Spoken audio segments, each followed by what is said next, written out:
La Veria, în Grecia, s-a încheiat cea de-a 19-a ediție a manifestărilor dedicate cinstirii Sfântului Apostol Pavel. Desfășurate sub genericul Pavlia, acestea au fost organizate de Mitropolia de Veria, Nausa și Campania și au reunit, ca de fiecare dată, și reprezentanții celorlalte biserici ortodoxe surori. Evenimentele au fost deschise de un congres internațional la care au participat ierarhi, profesori, teologi, dar și oficialități. Reprezentantul Preafericitului Părinte Patriarh Daniel a fost Preasfințitul Părinte Siluan, episcopul ortodox român al Ungariei. Tema din acest an a fost autoritate și slujire după Sfântul Apostol Pavel și m-am bucurat să reprezint Biserica Ortodoxă Română la acest eveniment cu binecuvântarea Preafericitului Părinte Patriarh Daniel și să prezinte participanților la congres mesajul Patriarhului Bisericii noastre intitulat Autoritate și responsabilitate în Biserica lui Hristos. Sfântul Apostol Pavel a fost citit și imortalizat și prin picturile profesorului Eutimios Varlamidis,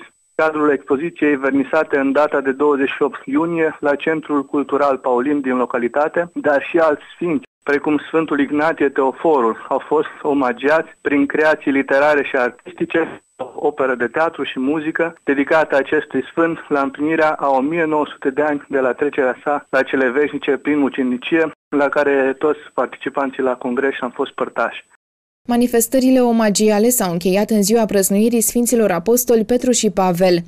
Un alt aspect foarte important al acestei cinstiri aduse Sfântului Apostol Pavel l-a constituit slujirea liturgică, la care am participat toți reprezentanții bisericilor ortodoxe autocefale surori, atât în cadrul Sfintei Liturghii, săvârșite sub protia delegatului Patriarhiei Ecumenice, cât și a procesiunii, efectuate sub conducerea chiriarhului locului, înalt Preasfințitul Părinte Mitropolit Pantelimon, de la Catedrala Mitropolitană și până la altarul închinat Sfântului Apostol Pavel, ridicat în centrul orașului. La procesiune, ca de fapt și la celelalte slujiri, am luat parte toți ierarhii, dar și foarte mulți clerici din Mitropolia Veriei, iar procesiunea a fost însoțită de fanfare și onoruri militare, arătând și în acest fel importanța evenimentului. Pe lângă bucuria pe care am constatat-o pe chipurile credincioșilor cu prilejul acestor manifestări, consider că un lucru foarte important îl reprezintă și comuniunea frățească interortodoxă pe care am trăit-o de-a lungul acestor zile și care a adus și în sufletele noastre o cunoaștere reciprocă sporită și multă bucurie.